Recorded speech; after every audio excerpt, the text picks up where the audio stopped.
Vous écoutez le podcast de So Sweet Planet, un site et un podcast indépendant. Je suis Anne Greff et je vous propose des interviews autour des thèmes environnement, culture et droits humains. Si ce podcast vous plaît, merci de soutenir mon travail à partir de 3 € par mois sur Patreon. Vous trouverez le lien dans le descriptif de cet épisode. Dans cet épisode de So Sweet Planet, je vous propose une rencontre avec Laurent Lefeuvre pour son roman graphique Refuge, une immersion dans 2 expériences d'accueil de réfugiés, un roman graphique dont la qualité des dessins, des textes, des observations, de l'approche très fine des sujets et des personnes m'a enthousiasmée. Nous allons donc en parler avec son auteur, qui est aussi auteur évidemment de bandes dessinées, notamment des albums Foxboy. Bonjour Laurent. Bonjour. Est-ce que je peux te laisser te présenter avant qu'on rentre dans ensuite le vif du sujet avec ce beau roman graphique ? Oui, alors donc Laurent Lefeuvre, je suis né et je vis toujours à Rennes. J'ai 48 ans, je suis le papa de 2 enfants, j'ai un chien. Ça paraît anecdotique, mais je trouve que ça place les gens de savoir ce qui compte en premier, ce qui leur vient à l'esprit. Tout à fait. Donc c'est ma famille. Pour le reste, moi je suis un ancien enfant de 8 ans, puis 12, puis 15, puis 20, qui a passé sa vie le nez dans les bandes dessinées et qui a de fait toujours dessiné. Mhm. Et, et le dessin, un peu à l'instar de la guitare, a toujours été pour moi un outil qui va s'adapter aux propos. On va parler aujourd'hui d'un roman graphique, mais le plaisir pour moi est effectivement que le dessin varie, s'adapte dans la forme, dans le style, au sujet qu'il traite. Mhm. Donc, entre le moment où tu arrives à l'âge adulte et Refuge, qu'est-ce qui s'est passé dans ta vie professionnelle ? Tu as toujours voulu faire de la BD, tu t'es lancé avec une perspective professionnelle très jeune, ou tu as fait d'autres choses, tu as travaillé pour d'autres ? Qu'est-ce qui a nourri un peu tout ça ? Moi, j'ai toujours tellement aimé la BD, le dessin, que j'ai appris en recopiant. Je suis un autodidacte. J'ai pas fait de beaux-arts ou d'école ou quoi que ce soit. Je fais partie de ceux qui apprennent en copiant. Aussi, je viens d'une famille où il n'y a pas d'artistes, où on ne lit pas de livres. À la limite, ça sert à décorer ou c'est remisé au fond d'une chambre. C'est même pas quelque chose qu'on expose pour faire croire qu'on lit. C'est même pas ça. Les livres, c'est la chose qui va vous abîmer les yeux. Donc moi, on me disait sors, va dehors, lâche tes livres. Ah oui. Et surtout qu'en plus, je lisais de la bande dessinée que je consommais beaucoup par la- les bibliothèques municipales, avant qu'on les appelle médiathèques. Donc il y avait aussi, ça a toujours été un budget d'acheter des livres. Donc moi j'ai toujours acheté des bandes dessinées d'occasion dans les vides-greniers. Mhm. Et surtout c'était beaucoup des revues de bandes dessinées, de Pif à Métal Hurlant, à la bande dessinée américaine.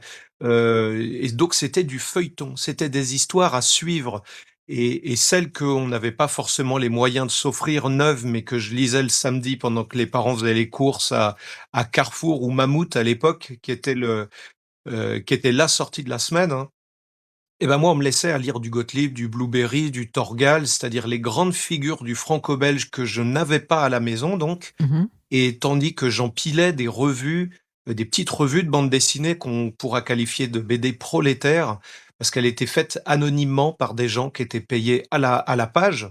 Et c'était des aventures noir et blanc, l'ancêtre du manga. C'était pas une bande dessinée jusqu'à aujourd'hui, hein, qui est très prisée des universitaires. On est vraiment dans la niche méprisée d'un sous-genre de la littérature lui-même un peu associé à l'enfance, en fait, la bande dessinée. Donc aujourd'hui, l'idée de faire le roman graphique, qui est parfois le mot un peu snob, pour ne Oui. pas dire BD d'aventure type Tintin, Astérix, Gaston. Donc effectivement, c'est quelque chose qui m'a toujours plu, mais que je n'ai jamais réellement envisagé comme quelque chose de sérieux. Mhm. J'ai toujours pensé que c'était un caprice un peu d'enfant, un peu solitaire, pas tellement un caprice, une occupation d'enfant, une passion d'enfant. Donc se projeter moi-même dedans, j'étais pas pas apte à envisager qu'on pouvait sérieusement, d'ailleurs, à pas mal de points de vue, je suis pas toujours très sûr que c'est un métier, même alors que ça fait 20 ans que je le pratique. Je crois que je conserve encore un peu une part presque de honte à faire ce métier-là, plutôt que de fierté. Donc, j'ai été De ouvrier. honte Oh, parce pardon. que c'est pas parce que tu t'amuses en le faisant, ou de honte pourquoi? De honte parce que j'ai pas l'impression d'apporter quelque chose à la communauté. Un docteur va, soigner des gens, un boulanger va les nourrir, un plombier va les dépatouiller alors qu'ils sauront pas forcément ils auront pas le bagage technique pour le faire. Moi, j'ai souvent, considéré la hiérarchie des activités professionnelles en fonction de ce qu'elles ramènent à la communauté. Autant dire que je pense beaucoup de bien des journalistes, surtout en ce moment, ceux qui ont pu faire un travail autour de l'affaire Kadhafi, je pense à Mediapart qui sont l'honneur du métier ou les professeurs, etc. Et moi qui fais quand même une série, on l'a cité, Foxboy, qui est quand même un super-héros non américain, breton. Breton. J'ai vraiment l'impression de dialoguer avec le gamin de 12 ans que j'étais, Mhm. qui s'intéressait à ces histoires en feuilleton, ces personnages un peu extraordinaires, plus grands que nature, mais qui avaient toujours une dimension sociale beaucoup plus présente dans les années 70-80 que dans les productions assez aseptisées qu'on peut voir, notamment dans les films ou les séries télé qui en sont tirées, ces dernières décennies. Donc de ce peut-être ce côté un peu penaud, un peu honteux de se dire, c'est quand même pas un métier très sérieux, a sans doute, vu l'intérêt de dès que j'ai l'occasion de raconter quelque chose qui dépasse le genre super-héros, c'est-à-dire le costume, les pouvoirs, la double identité, et d'y greffer une dimension plus réaliste, plus politique, qui sans doute à un moment ou à un autre m'a amené aussi à faire des reportages dessinés, d'abord pour la ville de Rennes, et qui, dans son aboutissement en date le plus évident, va être le livre qui fait l'objet de notre discussion, c'est-à-dire Refuge. D'accord. Bon, mais alors quand même, pourtant, le roman graphique ou la bande dessinée, où ça fait tellement de bien, et puis on peut y faire passer des valeurs aussi, même si ça semble simple comme ça. C'est quand même quelque chose qui peut apporter, je trouve aussi, qui apporte, je trouve, à la société aussi. Même si c'est juste de la distraction, ou comme Refuge, ou je pense au début de So Sweet Planet, j'avais fait une interview aussi d'un auteur de romans graphiques qui avait fait 2 gros romans graphiques sur les bidonvilles de Nanterre, tout l'historique. Et je trouve que c'est un beau véhicule, moi, ce roman graphique, ce dessin, cette bande dessinée. Voilà. Oui, mais en vrai, je ne peux qu'être d'accord. Je parle dans une pièce où 3 murs sur 4 sont, jusqu'au plafond remplis de revues, d'essais, de livres de photos aussi, des choses, des revues de cinéma, mais plein de choses, mais globalement de bandes dessinées. Donc, mais je pense que quand on, c'est un truc d'origine de classe, ça. Quand on vient de la terre, c'est le côté, c'est la chanson de Delpech, on dirait que ça te gêne de marcher dans la boue. Il y a un côté, Oui. moi, on peut pas se départir du regard qu'on croit être celui de ceux qui nous regardent, alors qu'en fait, globalement, personne vous regarde, c'est dans notre tête. Et je cherche pas à m'en débarrasser non plus, parce que tant qu'on se pose la question de savoir si ce qu'on fait a un sens, bah, je crois qu'on est en capacité de s'améliorer, de peaufiner. Donc, moi, je m'en accommode très bien de ce regard que j'ai, avec moi-même, et c'est moins les autres et le genre en général que je regarde, comme ça, parce qu'il y a des chefs-d'œuvre en bande dessinée et d'absolus mauvais romans. Il y a qu'à voir ce que produit Fayard ces dernières années, et en tête de gondole et voilà ce que disait Pasteur, c'est que c'est pas le métier qui fait l'honneur de l'homme ou de la femme, mais bien, celui qui l'exerce qui va faire l'honneur du métier. Donc évidemment, mais sachant que j'ai pas un métier, que c'est un métier que j'ai d'abord choisi pour moi-même, en fait. Ma première motivation était que j'aimerais raconter des histoires en les dessinant. Donc, dans un second temps, je me pose la question de: est-ce que je me fais seulement plaisir à moi, ou est-ce que réellement je fais couper des arbres pour faire mes livres, avec un intérêt qui va pas être juste de me faire plaisir en inventant que j'aurai une quelconque place? Donc c'est plus, ce petit souci c'est même pas un souci d'imposture ou de légitimité. Je pense que il est pas un problème tant qu'il est bien, il reste bien à sa place, et qu'il n'empiète pas plus que ça, Oui. dans ma vie, on va dire, hein. Mais, je pense qu'il a sa raison d'être, et que moi j'aimerais bien voir plus de, on parle à l'heure où des vidéos accablantes des gendarmes, lors de la manifestation à Sainte-Soline, sur les méga-bassines. Je pense que si des gens dont la fonction est en premier de protéger les autres se posait un peu de questions de légitimité, on n'arriverait pas dans un paquet de métiers, je parle même pas de la vocation des gens en politique. Je pense que ça fait pas de mal de se poser ces questions-là. Elles font partie de la construction globale. Le tout, c'est qu'elles nous fassent pas prendre de mauvaises décisions ou qu'elles ne nous empêchent pas. Au contraire, elle est censée nous aider à mieux faire et prendre de bonnes décisions. On va parler maintenant justement de refuge. Donc je vais lire le petit texte qui est sur la 4e de couverture. L'auteur de bande dessinée Laurent Lefebvre nous raconte l'accueil des migrants en Bretagne. Par 2 fois, il nous raconte le contexte de solidarité qui a vu la CMCAS Haute-Bretagne, organisme social des personnels des industries électriques et gazières, accueillir consécutivement dans ses centres de vacances les naufragés de Calais en 2017, puis à nouveau en 2022 avec des familles ukrainiennes fuyant la guerre. Dans l'introduction qui précède le roman graphique, un texte que tu as écrit pour présenter un peu ce travail, tu écris donc « Dessiner des réfugiés, dessiner des inconnus dans un moment, 3 points de suspension, compliqué de leur histoire, leur demander pourquoi ils sont là et ce qu'ils espèrent. L'idée paraît d'autant plus saugrenue si on ajoute à ça que eux et moi n'avons aucun langage commun, que je ne suis ni journaliste, ni même particulièrement au fait du contexte de leur situation. Dit comme ça, ce n'est pas vendeur. » Alors, comment est né ce projet qui, au départ, n'était pas vendeur et qui est quand même un magnifique roman graphique ? Parce que j'ai mentionné tout à l'heure que j'ai eu l'occasion de faire quelques reportages en dessin assez courts, pour la ville de Rennes. Il y a de ça une bonne dizaine d'années, ça pouvait être, les 50 ans de la communauté Emmaüs qu'il y a, en Haute-Bretagne ou l'histoire des transmusicales, puisque je suis à Rennes. Oui. Ou de la ligne B du métro, j'ai eu le bonheur de descendre à l'intérieur de cette espèce de gros ver rongeur qui est le Perceval, la machine qui a creusé le tunnel en profondeur sous la ville de Rennes D'accord. et qui mangeait littéralement la roche pour la recracher sur un tapis roulant. Donc j'ai eu la chance de faire quelques reportages et c'est à l'occasion de l'exposition d'un de ces reportages que les CMCAS, je vais le traduire autrement, ce sont les activités sociales de l'énergie, c'est-à-dire un héritage direct du CNR de 46 quand le gaz et l'électricité ont été décidés comme étant propriété publique. Mmh. Ce plus grand comité d'entreprise de France, puisque au total, je ne sais plus si c'est pas 1% de la population française qui est le nombre de personnes à travailler pour EDF, GDF. Ça se compte voilà, c'est quasiment le million de personnes. Et donc, leurs familles disposent de lieux.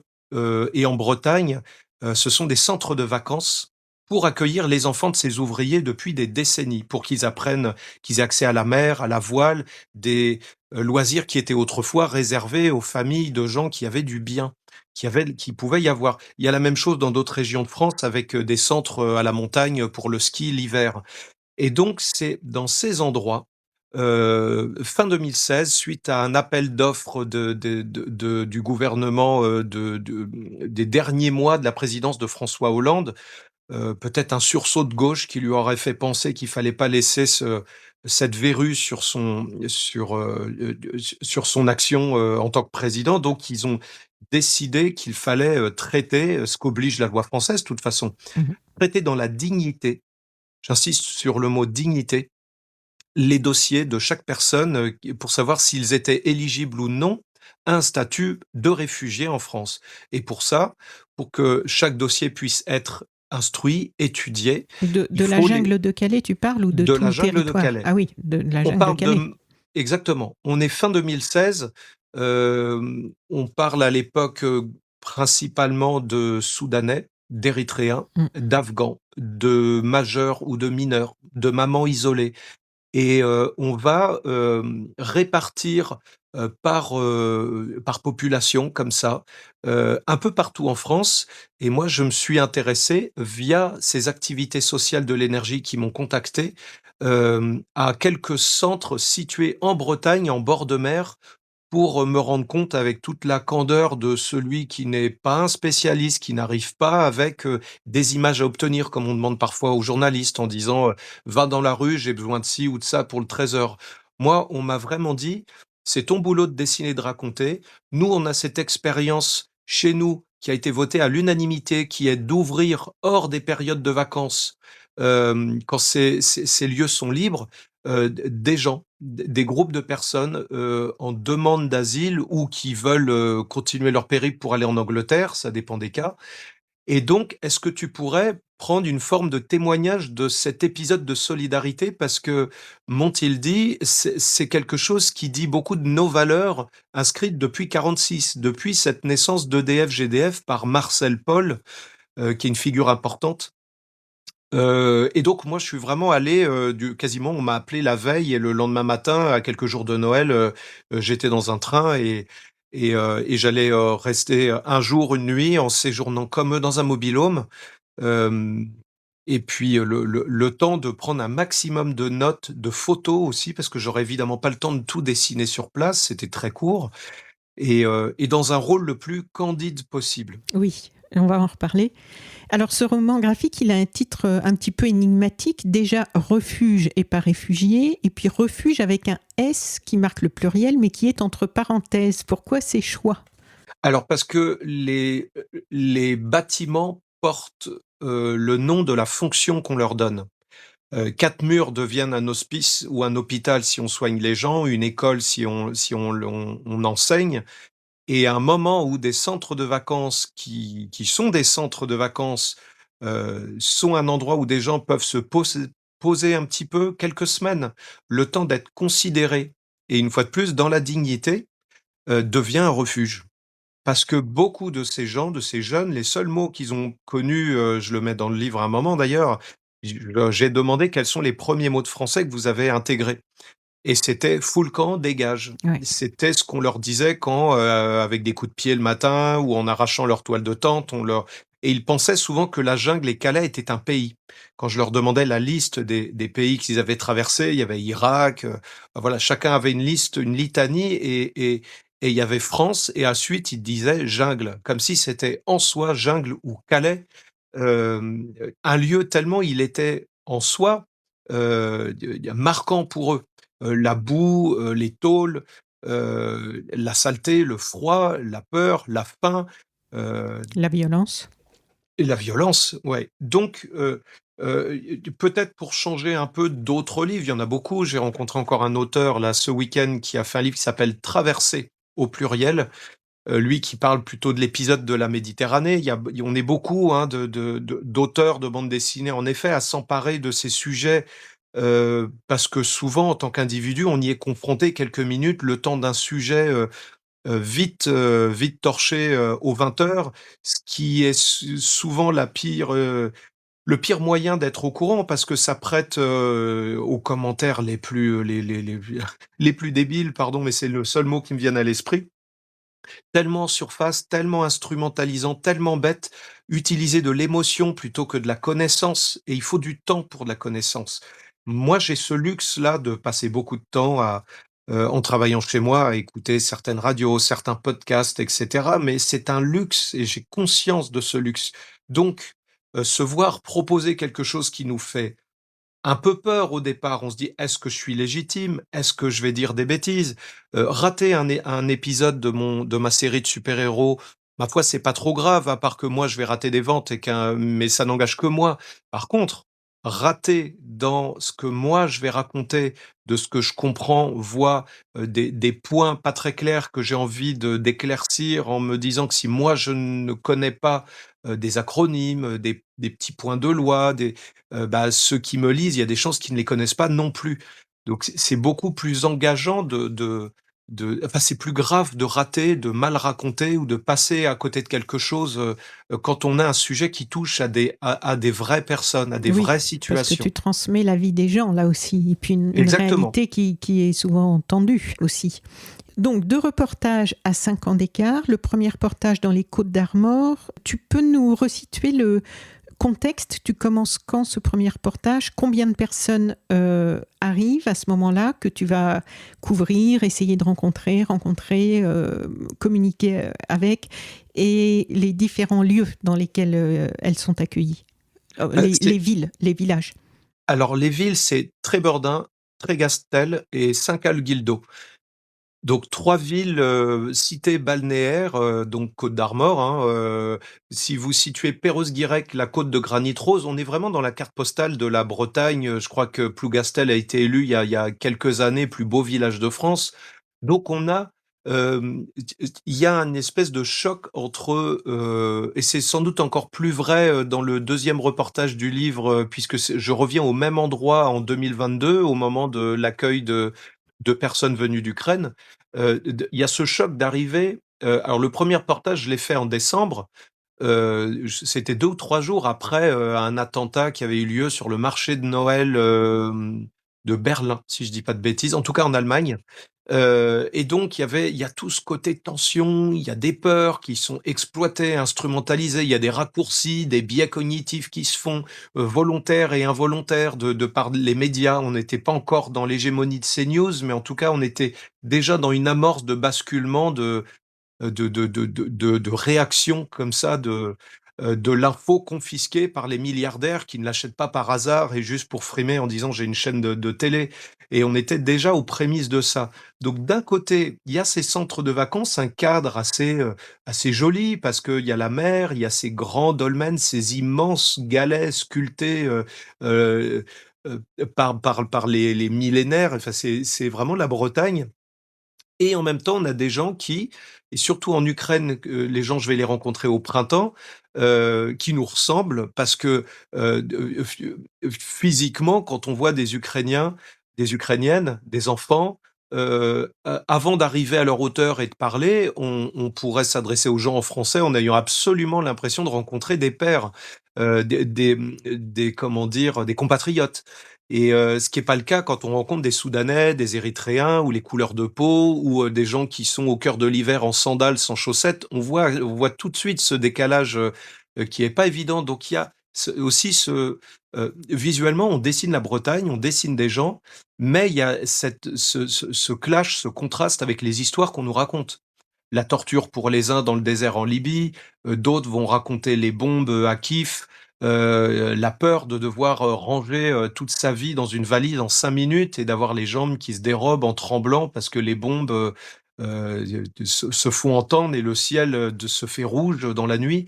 Donc c'est ça que je trouve aussi intéressant, en tout cas peut-être en comparaison à d'autres livres, c'est que moi je prends juste un train pendant allez 2 heures et c'est à côté de chez moi. Donc, c'est quelque part une situation que les gens qui vont me lire pourraient très bien comprendre, où qu'ils habitent en France. Ils pourraient très bien se dire: «Bah, tiens, je vais me déplacer, il y a peut-être un centre, d'accueil, de l'OFPRA, pas loin de chez eux». Eux-mêmes voient peut-être des gens qui dorment dans la rue, autour de chez eux et de porter le regard le plus proche du leur. C'est-à-dire, moi, je suis comme vous, j'ai une maison, j'ai un jardin, un appartement, je vis en ville, ou à la campagne. Mais ces sujets dont on nous parle comme étant un problème qui vient de l'autre bout du monde, donc pas notre affaire, finalement, cette planète devient si petite. On s'y est bien habitué avec les biens, hein. Tout le monde s'est habitué à commander sur Amazon ou de voir une nouveauté Netflix arriver dans tous les foyers du monde le même jour. Mm.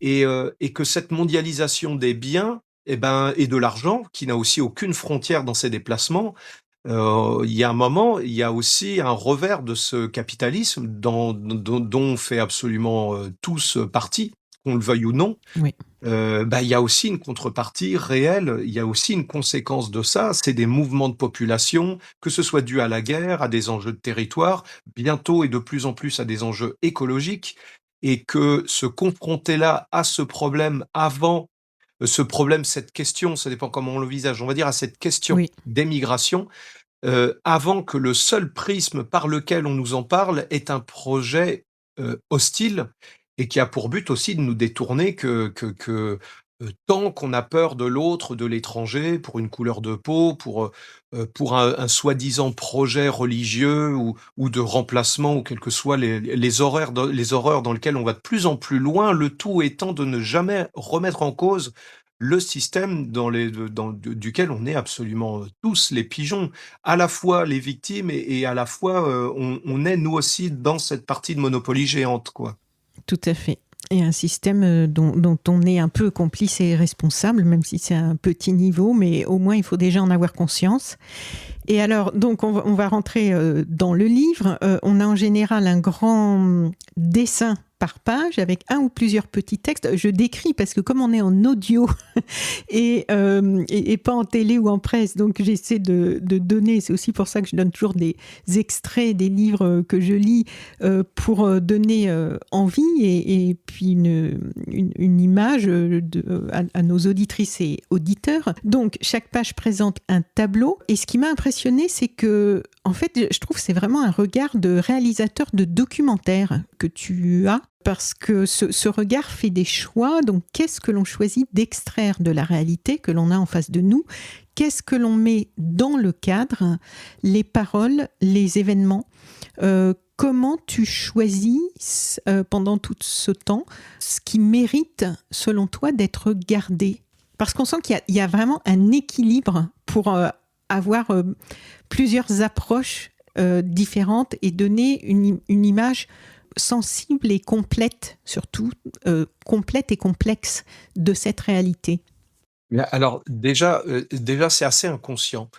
Au départ, il faut savoir que c'était pas destiné à être un livre, ça devait être une vingtaine de dessins. Oui, Puis moi je suis un très mauvais homme d'affaires, c'est-à-dire que je négocie forfaitairement un travail. Donc on me donne une somme pour réaliser un travail. d'accord. Et comme à la base, ce travail devait apparaître sur un écran d'ordinateur, donc c'était destiné à être scrollé. C'est-à-dire vraiment, on va Ah, ok. descendre avec la souris et descendre. Il faut que chaque dessin puisse être visible en entier sur le format paysage d'un écran d'ordinateur. C'est pour ça que c'est en format horizontal, paysage S- aussi. Exactement. Donc on parle d'un livre qui est au format paysage ou à l'italienne, ça dépend. On dit portrait paysage ou à la française ou à l'italienne. Bah, c'est un livre couché, si vous voulez. L'ouverture se fait par la largeur, si on veut.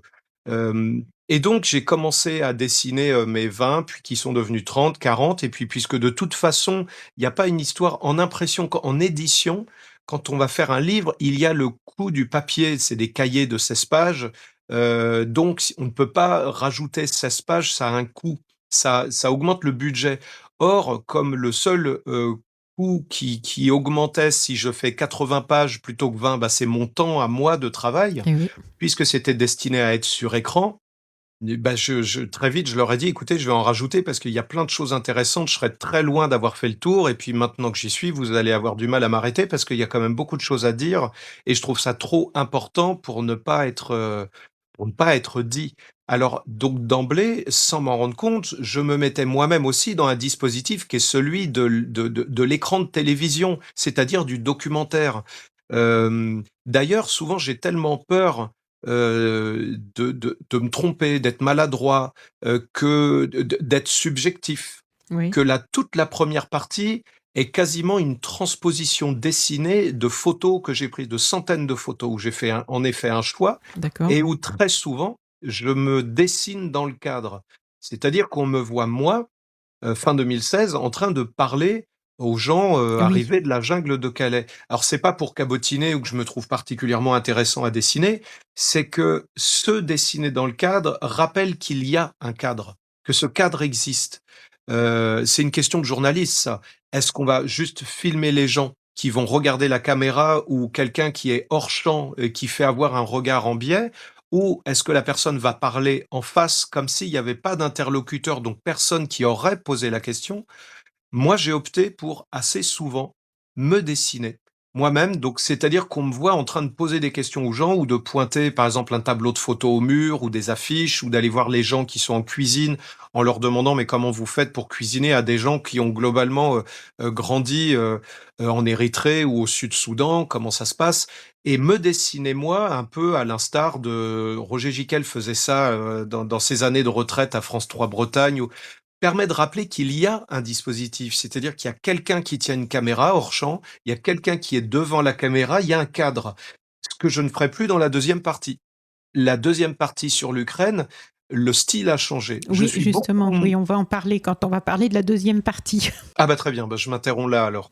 Oui. Et alors donc, on rentre petit à petit dans le livre. Donc, on a un dessin d'un jeune devant un écran d'ordi et en haut, un gros titre en lettres capitales. Donc, on pose le sujet. Faut-il accueillir les réfugiés ? Là est la question, en anglais, tu as mis en dessous. Et là, on lit à côté du dessin, sur Internet, la parole anonyme exacerbe les opinions relayées par les tenants de toutes les sensibilités et fait office de caisse de résonance. Et quand le ton monte, les plus exacerbés se retrouvent algorithmiquement regroupés sur des forums et autres groupes de discussion où les clivages se creusent encore. Les fantasmes, opinions fabriquées et contre-vérités peuvent alors prospérer. Donc, on va te suivre dans cette enquête. Tu vas interroger différentes personnes que tu sollicites ou que tu croises, comme le conducteur du train, les réfugiés eux-mêmes, évidemment, et toutes celles et ceux qui ont un lien avec cet accueil. Donc, tu vas sur les lieux, tu décris les ambiances, ce qui te marque, et qui nous permet de mieux comprendre tout ce qui se joue, mais aussi, surtout, moi, ce que j'ai trouvé vraiment très bien ficelé là-dedans, c'est que c'est aussi ce qui se joue au-delà des apparences. Et ça demande du temps et un grand sens de l'observation. Et je trouve que on sent qu'il y a vraiment tu as eu le souci de ça. Oui, beh, je vais c'est un sujet vraiment important et on est bientôt 10 ans après, ce premier passage et alors moi les gens autour de moi me disent que je suis un pessimiste. Moi je les trouve, je vois bien le confort à être optimiste. Je vois bien l'intérêt de se dire, «Pourquoi tu t'en occupes? Pourquoi on parle encore de tous ces sujets-là?» De tous ces sujets de société qui sont pour moi des sujets politiques, ou citoyens, qu'importe le gros mot qu'on voudra poser à côté. Et moi, ce qui m'inquiète beaucoup, c'est de voir à quel point, pour beaucoup de gens intelligents autour de moi, ce ne sont pas des sujets dignes d'être réfléchis, pensés au-delà de quelques minutes en voiture, le temps d'un déplacement ou le temps de dire quelques banalités. Et c'est ce qui renforce non pas mon pessimisme, mais mon inquiétude et que je pense être nourri. Alors j'essaie, de transformer cette inquiétude-là en quelque chose de constructif, d'artistique, de faire ce que je sais faire, c'est-à-dire dessiner. Mais, avec toujours le poids, de la responsabilité plutôt d'essayer de pas ennuyer.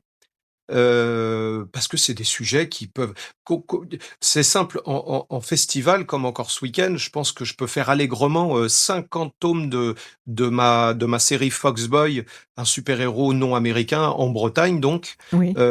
pour faire un album refuge. Cet album-là, il se vend quasiment pas, il a été presque pas diffusé, ni distribué, ni vu Ah ben, et c'est j'espère que ce podcast va contribuer à ce qu'il ait une diffusion plus large parce que moi je le trouve tellement précieux et bon, je vais revenir aussi pourquoi je le trouve aussi très précieux après. Après, comment dire? Je sais aussi une chose, c'est que mon personnage de Foxboy, je dois avoir 95 d'hommes, de garçons, d'adultes ou même de gens plus vieux que moi qui viennent racheter leurs 12 ans en venant, un peu comme moi, acheter des histoires qui certes cochent des codes de choses qu'ils ont lues sous Pompidou et Mitterrand et Chirac quand ils étaient jeunes, mais dans lesquels j'essaie toujours d'amener une petite lecture et dimension politique, écologique, sociétale, et cetera. C'est vraiment parce que c'est comme ça, moi, que j'ai grandi avec les personnages que je lisais à l'époque, c'était quelque chose de totalement évident. Mais quand j'ai fait, Refuge, je dois quand même dire que la qualité des rencontres dans les écoles, les collèges, les lycées, l'exposition qui a été tirée de ce livre, et qui tourne aussi régulièrement dans des médiathèques. Il y a une expo tirée de Refuge, la qualité des rencontres et surtout, c'est que j'ai enfin, l'impression d'être un peu moins en train de m'adresser seulement, au genre, des garçons qui ont lu des BD de Spider-Man quand ils étaient enfants, mais à une population beaucoup plus large, voire majoritairement féminine. Ah oui. Et ça, j'y vois un vrai signe et vraiment la qualité des échanges, c'est pas qu'ils sont pas intéressants sur Foxboy, mais je sais à quel point je joue, assez consciemment d'ailleurs, avec une part de nostalgie qui est sincère. Tandis que là, c'est entre guillemets, c'est un peu plus, disons qu'il y a pas les artifices qui me permettraient facilement, de conquérir un public qui, juste parce que je vais dessiner un personnage, qui saute en l'air entre 2 immeubles. Voilà, là, on a quelque chose de réellement différent, donc c'est un album qui est vraiment, pas évident à trouver. J'ai eu beaucoup de libraires qui m'ont dit: «Oh bah ça, je l'ai pas commandé parce que ça va pas intéresser mes lecteurs». Vraiment, il y a eu toutes sortes, on l'a financé en financement participatif, c'était pas évident. Quand j'ai demandé l'autorisation en disant: «Est-ce que ça vous pose un problème que les reportages que j'ai faits pour vous, je vais les reprendre, les retravailler?» Et il y a quand même eu une deuxième édition de ce livre que j'ai, faite un peu après et que j'ai retravaillé en rajoutant des pages, en retravaillant. Parce que des gens m'ont dit: «Ça, c'est pas tout à fait exact». Donc à la première occasion, on a réédité ce livre, pour, en refaire une version un petit peu plus, corrigée. C'est jamais parfait, hein, une bande dessinée. Donc, voilà un peu l'histoire du livre, c'est que, on tâtonne. C'est comme, et c'est là où peut-être à la base on parlait de documentaire ou de se positionner comme un documentariste, c'est que mon sujet n'est pas un scénario que j'ai écrit. Mon sujet, c'est des gens et leur réalité, et je ne Oui, peux c'est pas le réel. attraper, Oui. voilà, et je ne peux pas attraper la réalité, je ne peux qu'en donner, ce que j'arrive à en percevoir, à en comprendre, ce qui m'a interpellé. Il y avait peut-être des choses importantes à côté desquelles, bah, je suis peut-être passé, et inversement. Donc oui, il y a toujours c'est passionnant, hein, c'est un bel exercice. Une fois que j'ai fait Refuge, j'ai fait par la suite un album Foxboy et je suis sur le suivant, et je sais que je ne les aurais pas traités comme je les ai faits si je n'avais pas eu, des questionnements, qui m'ont, permis, à mon humble ou pas humble avis, bah, ça m'a rendu un meilleur auteur de Foxboy que de faire Refuge, ou un autre livre sur le Bugalet de Braise qui était aussi un livre enquête, donc je trouve que c'est des sujets qui sont pas seulement des parenthèses, entre 2 albums, commerciaux, c'est que je fais de meilleurs albums de la série pour laquelle les lecteurs de bande dessinée identifient un peu mon nom, parce que j'ai fait ce pas de côté qui me rend, à mon sens, plus légitime à raconter, les histoires de Foxboy qui se passent aussi en Bretagne et dans le monde réel, quoi. D'accord. Et c'était quoi l'autre reportage que tu viens de mentionner là? C'est un livre illustré qui s'appelle Bugalet Braise, l'enquête sur, l'histoire de ce chalutier breton qui a mystérieusement coulé en janvier 2004 en 35 secondes, probablement tiré par un sous-marin lors d'une opération de l'OTAN, et c'est tout le mystère de ces 5 marins morts, et pour laquelle la justice a conclu un non-lieu. Donc c'est un peu l'équivalent des grandes affaires type Dominici, et m'échappe le nom de cette affaire du breton enfermé au bagne, qui est très connu aussi. Mais voilà, c'est Bugalet Braise, qui veut dire les enfants de Bretagne, que j'ai fait avec le rédacteur en chef adjoint du Télégramme et qui est paru il y a 2 ans, D'accord. et qui a vraiment touché tout le pays bigoudin, la Bretagne au sens large aussi, et qui est vraiment sans doute un livre que je n'aurais pas fait s'il n'y avait pas eu Refuge. On m'aurait pas proposé, de Ah, travailler on va te sur Bugalet proposer des Braise. choses de plus en plus engagées. Bon, les Alors algues ça, vertes, c'est déjà fait, hein, mais puis c'est et très bien fait. D'ailleurs, ouais, je conseille tellement fortement, le travail fait sur le remembrement, dont j'ai oublié le titre évidemment au moment de parler là, mais que toujours le travail d'Inès Léraud, oui, oui, oui, oui, de vrais journalistes associés au médium de la bande dessinée, qui a quand même un grand avantage, la bande dessinée. Ça permet, ce qui pourrait prendre beaucoup de temps avec un simple texte ou même une voix, un schéma, un plan, c'est vrai, un oui. portrait, il y a la soudaineté, l'immédiateté et même en feuilletant un livre uniquement en prose, bon, bah, voilà, on peut avoir des centaines de pages de caractères. Tandis qu'avoir visuellement, par la puissance évocatrice de couleurs, la manière dont on représente quelqu'un, le style graphique, changer de style, avoir des variations dans la forme et l'outil qu'on utilise, permet, de véhiculer quasi instantanément, une sensibilité, une émotion. juste dessiner un visage de quelqu'un qui parle, mais on peut, c'est ce que j'ai beaucoup plus fait dans la deuxième partie, c'est d'assumer que l'émotion que j'avais en écoutant le récit de jeunes filles qui ont l'âge de ma propre fille, permettent en assumant ce regard-là, je quitte sans doute plus d'ailleurs le côté reporter neutre en assumant une subjectivité qui est plus celle de l'artiste, du cinéaste, de fiction, en apportant un traitement quasiment de peintre. Les contours des visages disparaissent pour avoir seulement des taches de la couleur, de la lumière. Les dessins s'étendent et vont en fond perdu, c'est-à-dire qu'ils vont déborder jusqu'au bord de la feuille. Donc on voit aussi à quel point dans les deux reportages, j'ai pas voulu bégayer. Ce qui a été dit dans le 1 n'est pas répété dans le deuxième, c'est Oui. plutôt un autre aspect. Tu décris aussi dans ces premières pages, et je trouve ça intéressant d'ailleurs parce que c'est bien de le voir noir sur blanc, les principales raisons invoquées par ceux qui refusent catégoriquement d'accueillir, je te cite, ceux que la guerre a jetés sur les routes. Et donc, dans ces principales raisons que l'on voit sous forme de tirets, il y a la perte de valeur des maisons, on va y revenir, la violence, les viols, cambriolages, la peur de l'invasion, la perte d'identité qui serait alors supplantée entre guillemets par celle des nouveaux arrivants, le terrorisme, devoir partager la misère.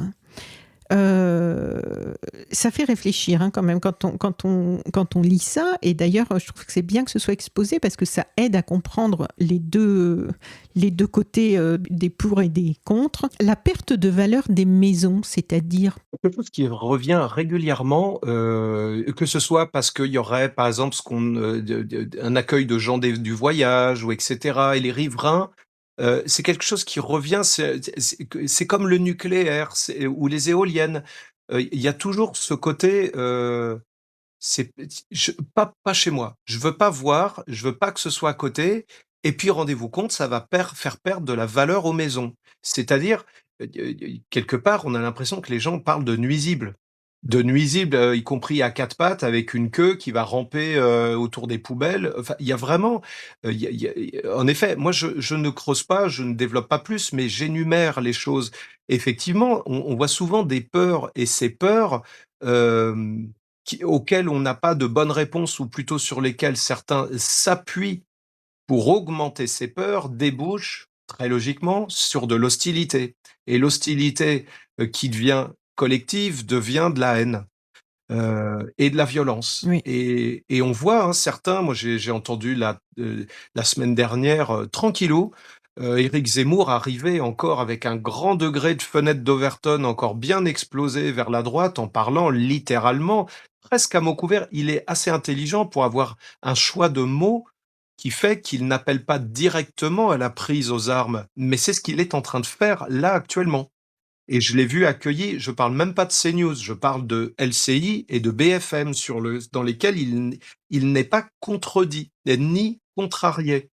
Et je pense que c'est terrible. On aimerait tous s'occuper de choses plus intéressantes, mais détourner le regard, c'est quand même laisser le champ libre à tous ceux qui, eux, ne le détournent pas et mettent des moyens très conséquents pour faire germer, multiplier cette peur.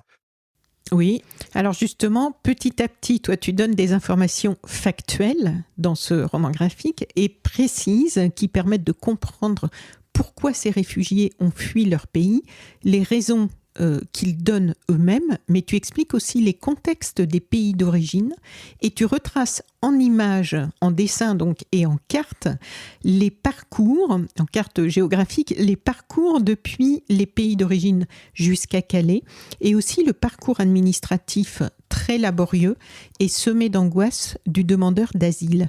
Ces informations, elles ne sont pas sur le terrain. Tu les as réunies comment? Parce que c'est précis, c'est détaillé et c'est vraiment bien exposé. Alors, soit je reprends les témoignages que j'ai en direct, c'est-à-dire sans intermédiaire, si ce n'est celui de la traductrice, qu'en l'occurrence c'était une traductrice qui était là, soit c'est d'autres infos, ou en parallèle de la réalisation du reportage, comme tout le monde, j'écoute la radio, donc je vais citer. Si par exemple j'ai une parole de Ronnie Broman, par exemple, Oui.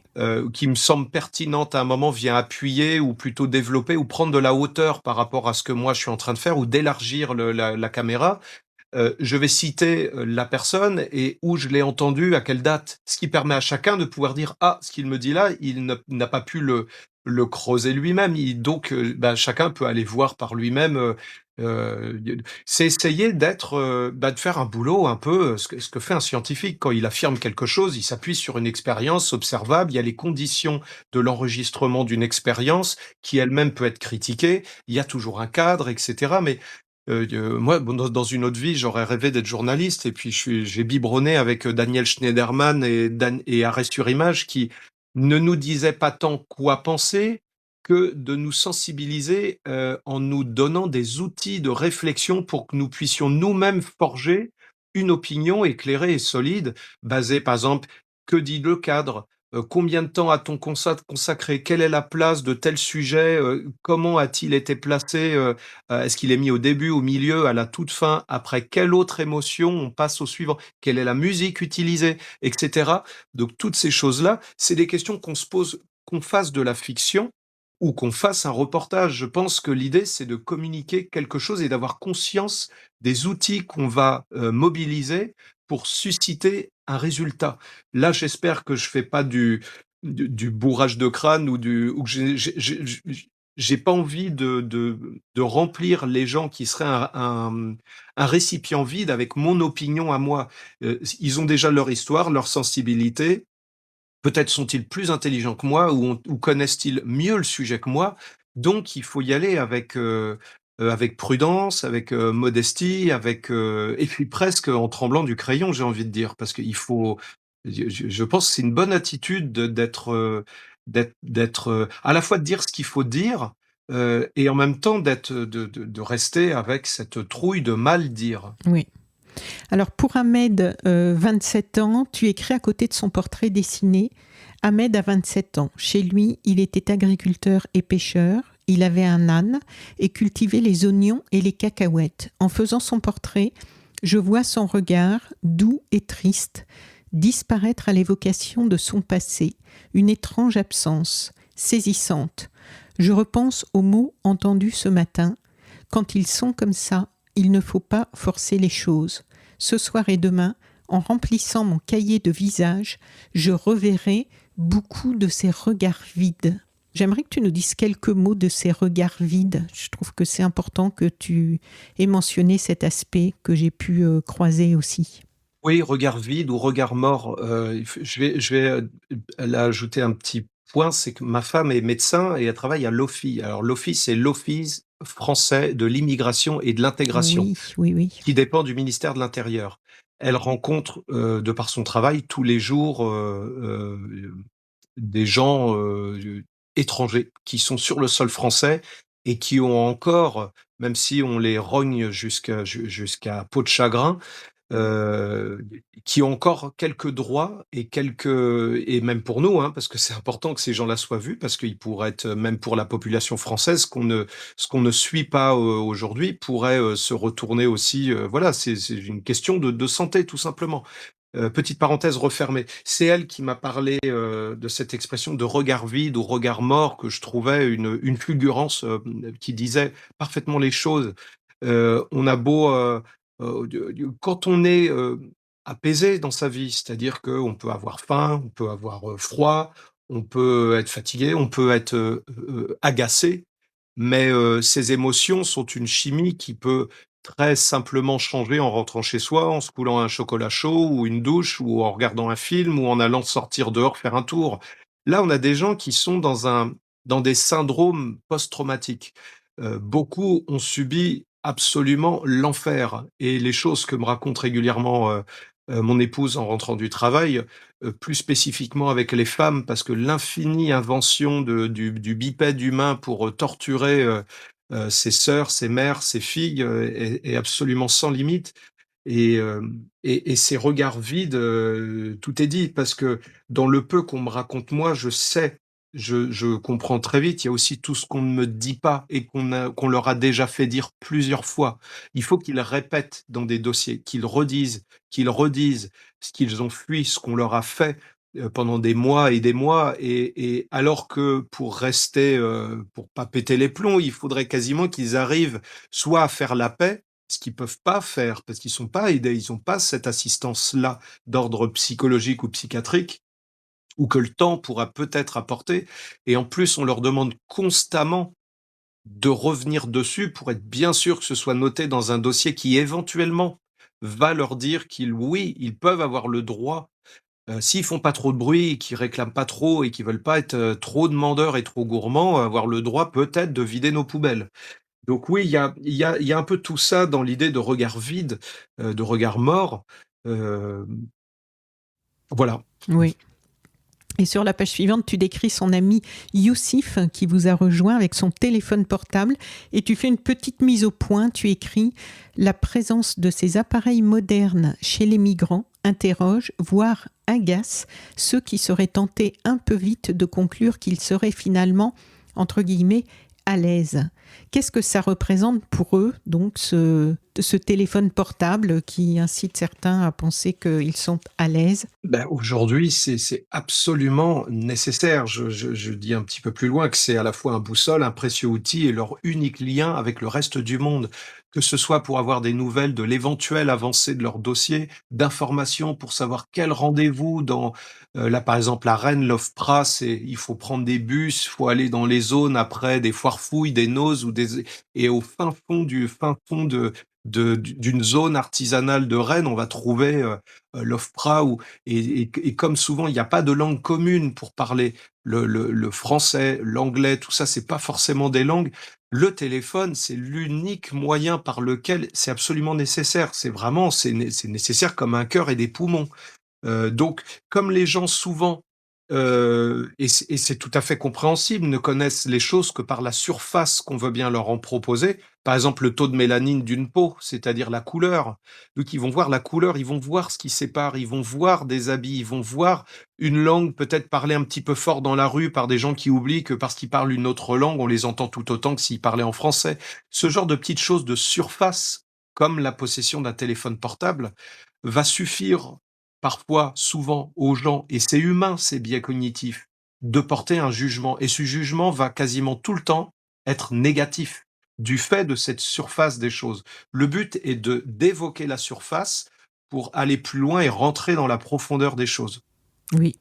Et alors, tu montres aussi le rôle des bénévoles, donc la bonne volonté, mais aussi les maladresses, comme cette fête de Noël avec une lecture de l'histoire de Jésus. Tu écris « Regroupés dans leur coin, les voyageurs ne semblent pas très bien comprendre ce qui se passe. Cette petite soirée, certes bon enfant, me met un peu mal à l'aise. Expliquer le concept de Noël comme élément culturel significatif de notre pays est probablement une bonne idée, mais cette mise en scène, avec le défilé de migrants recevant chacun son petit cadeau devant un Père Noël, me semble surtout relever, 3 points de suspension, de l'infantilisation ». C'est bien parce que tu montres toute la complexité en fait des problèmes qui se posent sans contourner les sujets qu'il n'est pas toujours bien vu de mentionner, et ça c'en est un, le sujet des bonnes intentions qui se retrouvent un peu à côté et qui n'atteignent pas leur but parce que par manque d'information, de compréhension, il y a beaucoup de choses qui se jouent là. C'est aussi le problème dont sont accusées certaines ONG et certains programmes d'aide qui peuvent être sous-tendus par des mécanismes un peu racistes ou coloniaux sans en être conscients. Enfin, pas toujours, parce que quelquefois ils sont conscients, mais là on parle de ces maladresses et de cette façon de faire en pensant bien faire et où en fait il y a des problèmes. Et c'est compliqué parce que les bénévoles sont indispensables, comme tu l'as aussi constaté, et font souvent un travail extraordinaire, souvent complémentaire, souvent un travail qui n'est pas fait, qui ne serait pas fait si ils n'étaient pas là. Et tu dessines ensuite ta rencontre avec la directrice du territoire Bretagne de la CCAS, avec qui tu en discutes, et elle te raconte quelques exemples de cas compliqués à gérer, notamment une femme qui voulait inviter un migrant à Noël, c'est ça ? Oui, c'est ça. C'est un peu surréaliste, hein, cette séquence. Oui. Oui, c'est un peu surréaliste. Alors ça nous a à la fois, c'était édifiant et je sais pas si ça m'a pas fait sourire parce que il y a pas de méchanceté là-dedans. C'est C'est vrai que ça. souvent, en fait, et puis avec le recul des années, et moi qui sans doute beaucoup trop d'ailleurs, lis parfois des échanges et je me dis à quel point 90% des échanges agressifs entre les gens seraient désamorcés s'ils étaient non pas derrière un clavier et un pseudo qui nous rend enfin, en fait, on se permet des choses quand on est entre guillemets anonyme Mmh. qu'on ne ferait pas. Et je trouve que beaucoup de choses ont juste besoin d'être dites simplement avec un sourire, parce que évidemment, ces gens-là s'engagent, font des choses et c'est tellement mieux que ceux qui ne font pas, mais que c'est des adultes et on peut aussi, heu, se permettre peut-être de se dire: «Là, attention, est-ce que tu fais les choses pour toi? Pour, pour une bonne conscience ou est-ce que tu veux réellement aider les gens?» Tout comme la question de la dignité peut se poser à des gens pour qui on fait beaucoup de choses, à qui on donne un logement, à qui on aide dans des démarches administratives, à qui on donne de la nourriture. Et il est important de se poser la question, comment est-ce que eux vivent avec cette d'être totalement aidés et assistés par des gens bienveillants. Et c'est pas évident. Il y en a, ils vont dire, bah, comment ça, qu'est-ce qu'ils peuvent dire? On fait tout pour eux, on les aide, mais justement, peut-être que chez eux, ils étaient, complètement indépendants et la Autonome. fierté ben oui, autonome et la question de la dignité de l'autre, c'est important à partir du moment où on se lance dans une entreprise, à plus forte raison quand elle concerne les autres. Évidemment, il faut se poser ces questions, non pas pour décourager, surtout pas. On a besoin de ces gens-là. On a besoin et surtout les retraités dans ce pays qui le font littéralement tourner dans les associations. On l'a vu au lendemain des différentes moments de confinement du Covid, à quel point le manque de ces personnes qui ne sont pas forcément revenues après manque dans nombre d'associations, que ce soit humanitaires, sportifs, culturels. Donc, et en même temps, ne pas le traiter, c'est pouvoir être taxé d'être malhonnête, de vouloir montrer seulement un aspect un petit peu bisounours, on va nous sortir ce mot-là. Oui. Alors que si le monde était celui des bisounours, justement, on n'aurait pas besoin de faire ce genre de reportage parce que tout irait bien. C'est justement parce qu'on a bien conscience que c'est pas un monde de bisounours et qu'il y a des vrais malfaisants, dans ce bas monde que effectivement il faut se mobiliser, quitte à rater, quitte à pas être parfait. Il faut y aller avec une posture humble si possible, savoir que de toute façon, on ne peut pas tout faire entre ce qu'on peut et ce qu'on veut. Quiconque a élevé des enfants sait bien que c'est pas la même chose, hein. Et en fait, cette dame, elle dit, donc c'est la responsable là, de ce centre Bretagne qui te raconte que dans cette période, elle a eu un exemple, dans cette période qui était la période de Noël, là, elle avait reçu un coup de fil qu'elle qualifiait elle-même de surréaliste d'une dame. Alors toi, tu l'as représentée, cette dame qui a l'air d'avoir un certain âge. Donc le coup de fil, la dame qui l'appelle dit: «Bonjour madame, j'aimerais bien avoir un migrant à la maison pour le réveillon de Noël parce que je reçois ma fille et sa famille à dîner et donc je me suis dit que ce serait bien pour leur montrer.» Vous voyez? Oui, bah, voilà, c'est la médaille des Samaritains, je suis quelqu'un de bien, vous voyez? Je vais vous montrer, puis peut-être que dans cette famille, il y a des discussions politiques. On peut même envisager qu'ils vont s'engueuler à table, autour de la dinde et parce que le prétexte aura été d'amener un migrant pour servir de point de départ à une discussion en disant: «Mais tu vois, en vrai, ils sont gentils». Enfin, il y a tout ce côté ridicule. Donc moi, je l'ai un petit peu représenté en mamie Nova, là, avec des lunettes rondes tracées au compas, quasiment. Parce que cette personne-là n'existe pas en vrai dans ma tête. J'ai vraiment représenté une espèce d'image d'une actrice de théâtre dans un mauvais sketch, quoi. Oui, voilà. Mmh. Mais c'est vrai que c'est complexe. Donc, dans la deuxième partie, donc là, on est en 2022, donc c'est le second reportage. Tu le fais sur combien de temps ou combien de personnes arrivent à ce moment-là? Qu'on pose un peu le contexte avant de parler un peu plus en détail. Et là, justement, ce que j'ai noté, c'est que visiblement, tu pars dans un état d'esprit différent, en termes déjà de dessin, en tout cas.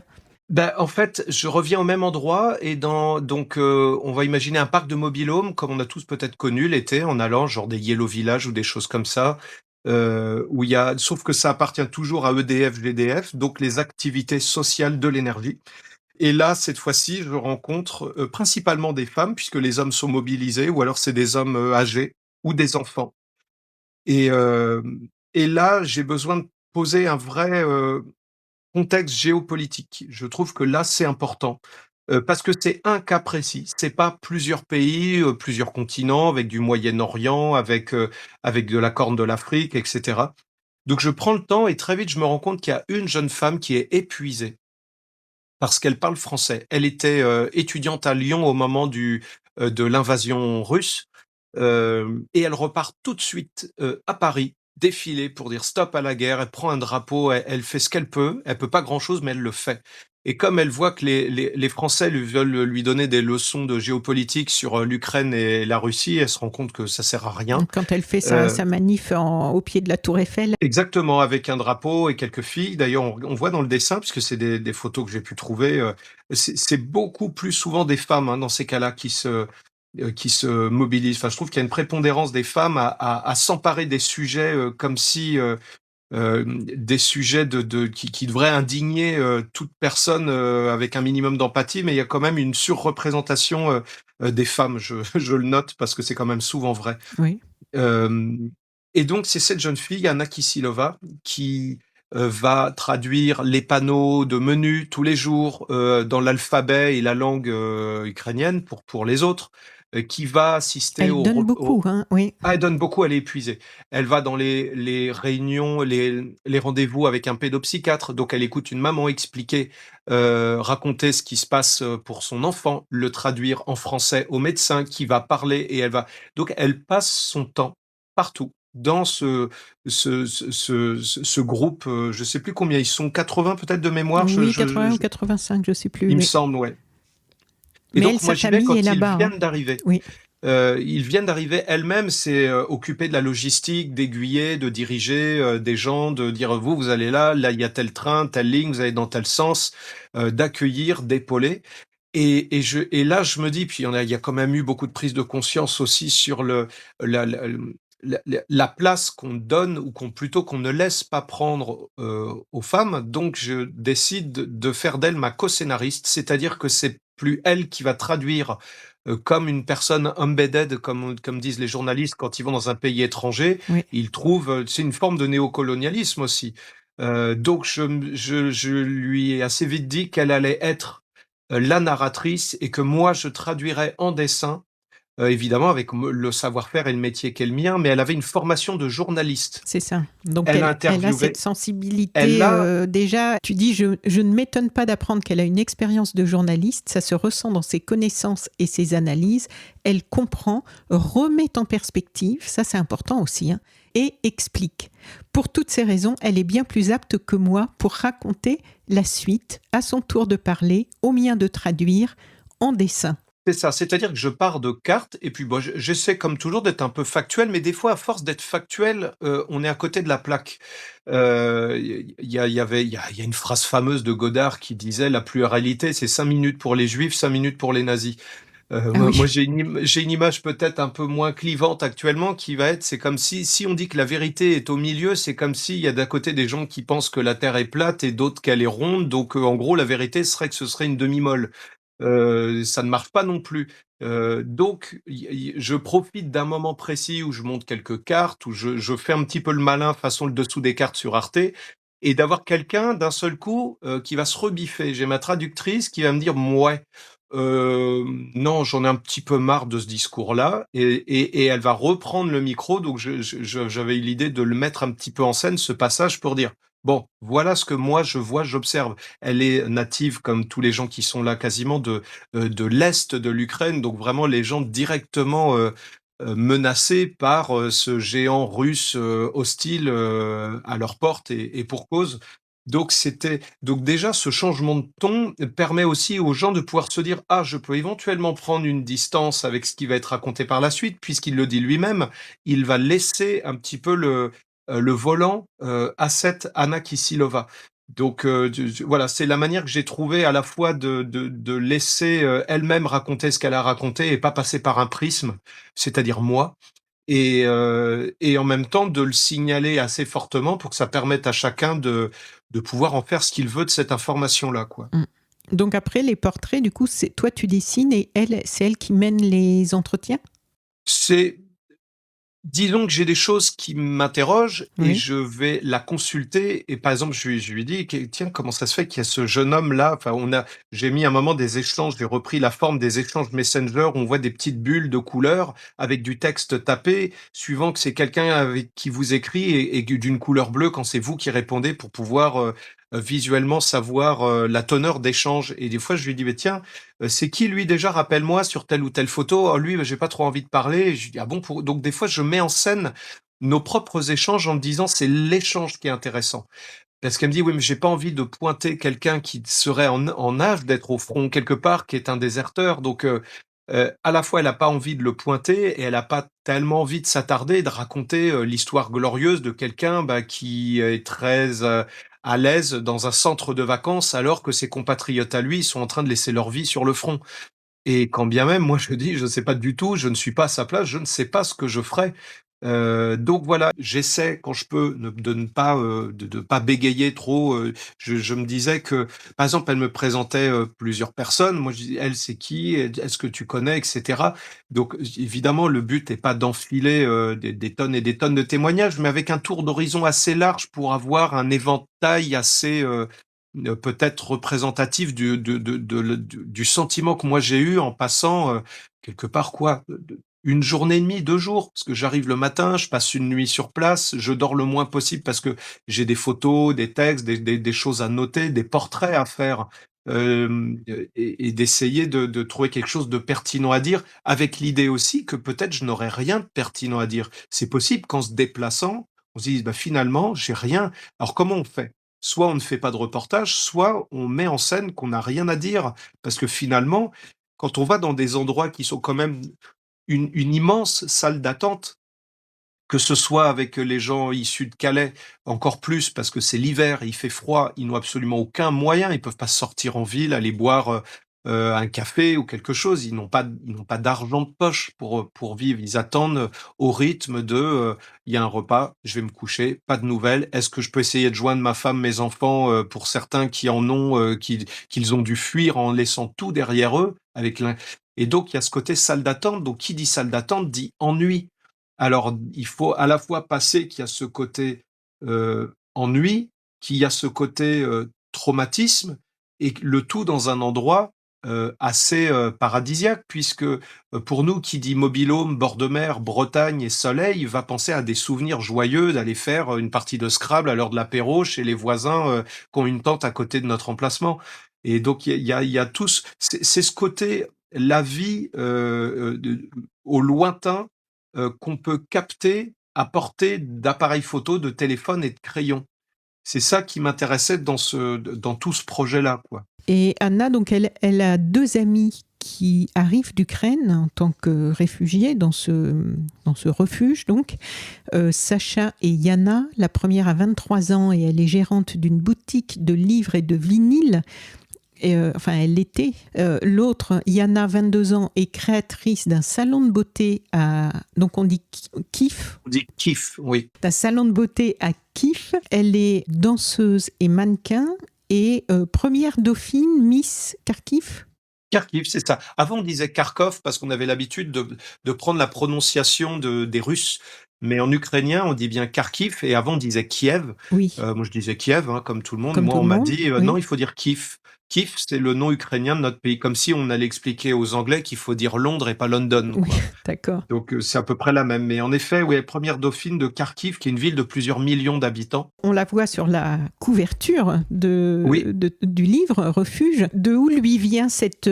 c'est pas une couronne de fleurs, c'est comment décrire cette si. lumière et cette verdure qui est au-dessus du front. Alors en fait, souvent enfin quand je vais en festival ou salon dédicace, au moment j'avais dit à mon éditeur: «Je ne dédicacerai pas ce livre». Quand on dédicace des livres, par exemple dans Foxboy, je dessine Foxboy. Si j'étais le dessinateur de Lucky Luke, je fais un profil de Lucky Luke.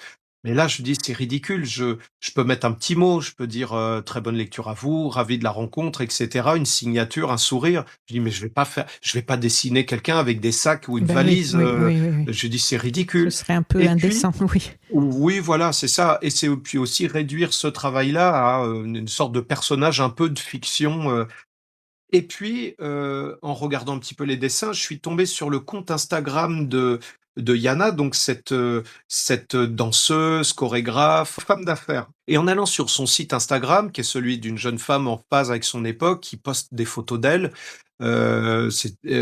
et habillé notamment avec la vyshyvanka, qui est cette chemise traditionnelle ukrainienne brodée, blanche, avec des manches très amples, comme on peut imaginer des danseurs russes traditionnels, et une couronne de fleurs qui la font ressembler à une sorte d'icône slave, une allégorie du printemps. Mhm. Et j'ai choisi de la mettre en couverture parce que sur la photo en question, elle avait le regard tourné vers sa droite à elle, donc elle regarde vers la gauche quand on la voit nous.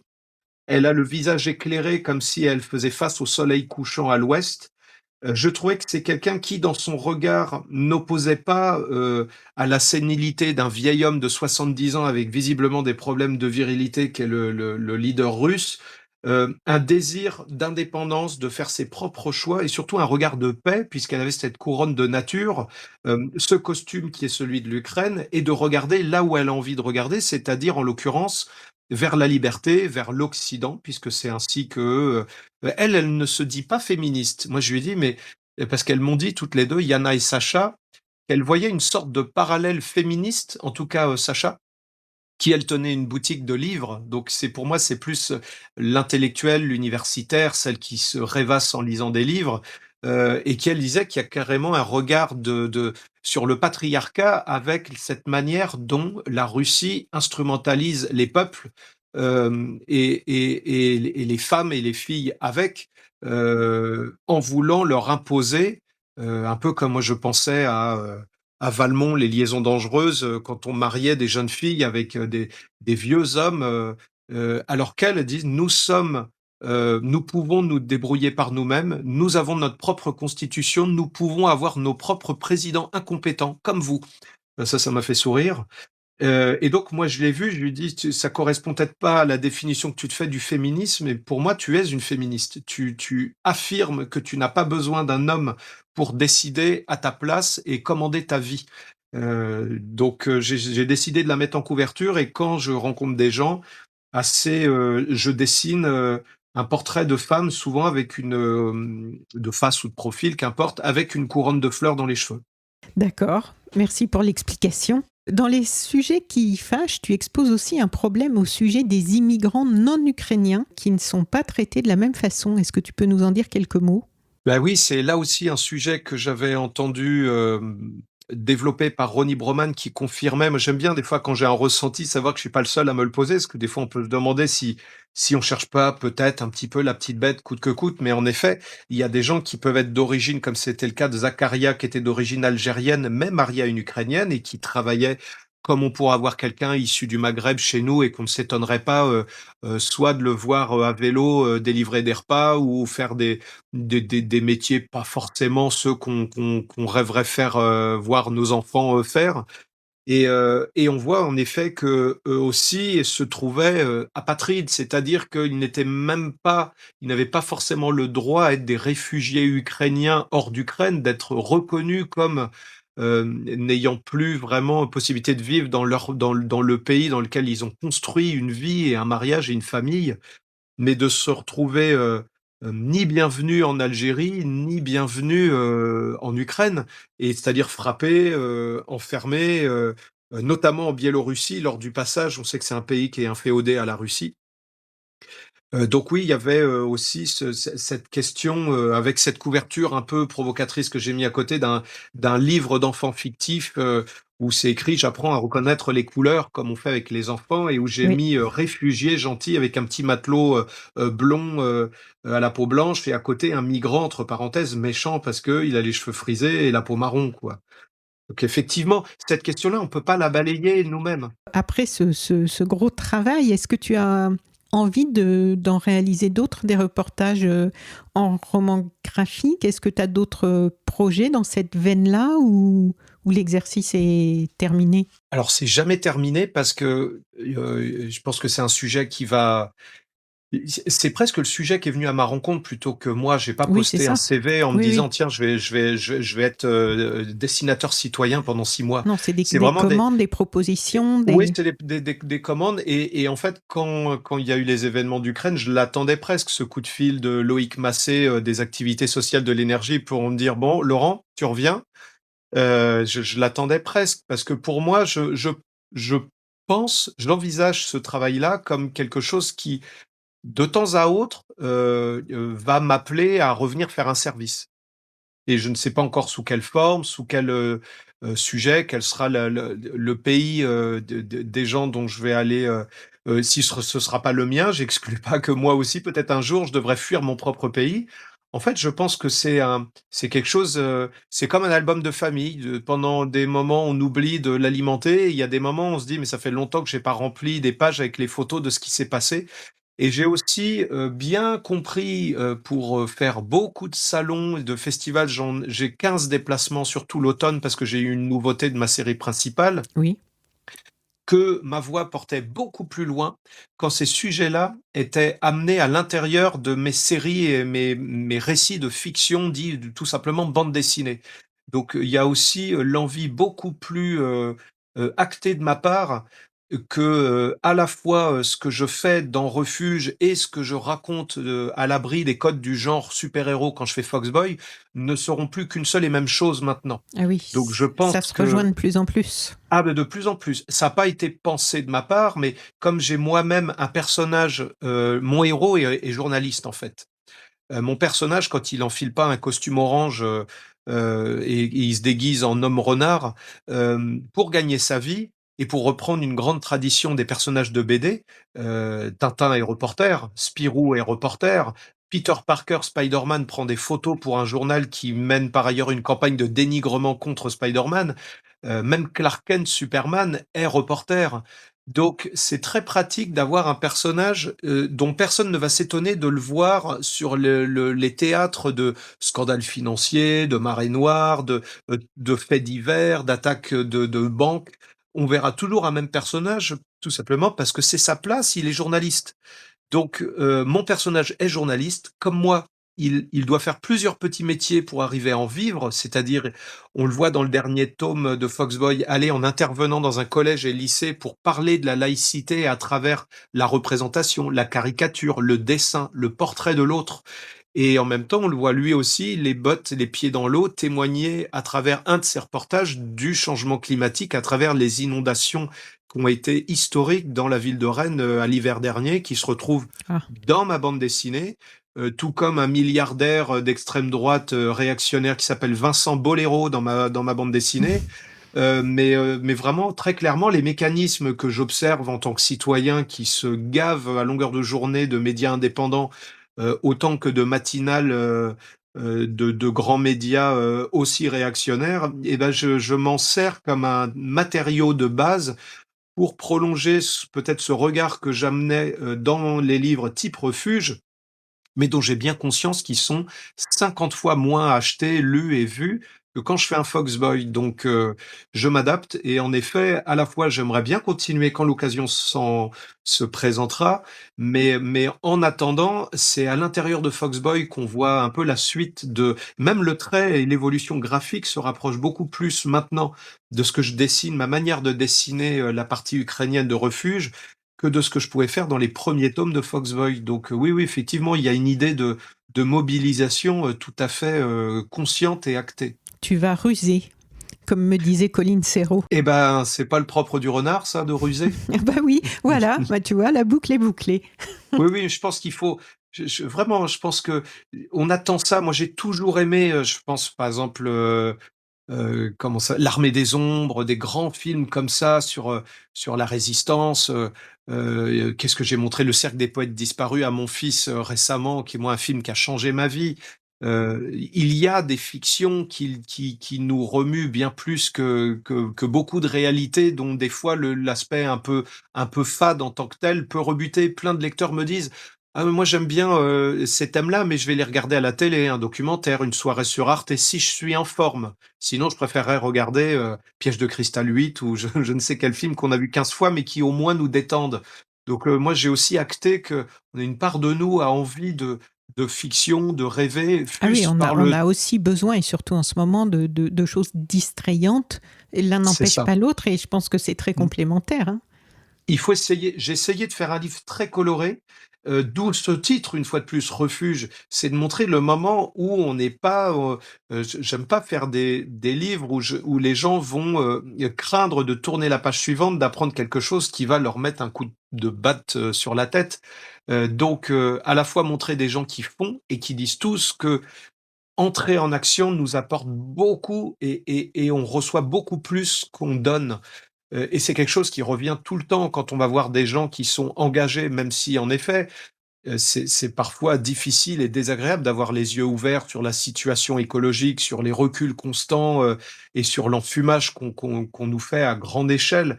Mais, résister, c'est des fois juste rester humain et continuer d'être sensible, de ne pas, fermer son cœur, de pas fermer son ventre, quand nos tripes nous disent qu'il y a quelque chose qui cloche et qui va pas et que c'est pas normal, et d'oser prendre une parole, même si elle paraît, peu légitime. Quand on parle de migrants, il y en a qui vont dire: «Bah, vous avez qu'à les accueillir chez vous». Bah, je lui dis: «Merci, mais je le fais déjà, en fait, régulièrement». On a des mamans, qui sont à la rue avec enfants, qui vont être 15 jours, 3 semaines à la maison.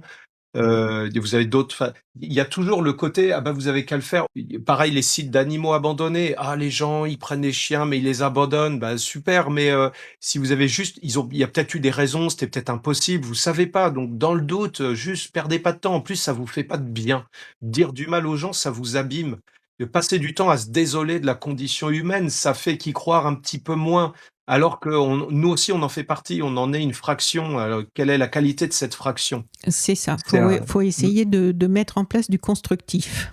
bah oui, Donc Laurent Lefebvre, un grand merci pour ce long entretien, mais ça a nécessité quand même que l'on y consacre du temps. D'abord parce qu'il y a un bon moment que je n'ai pas parlé de ces sujets-là sur So Sweet Planet, et donc j'étais ravie de pouvoir le faire justement par un angle qui change un peu et qui permet d'aborder les choses différemment et peut-être de toucher un autre public aussi qui ne le serait pas autrement par cette forme du roman graphique.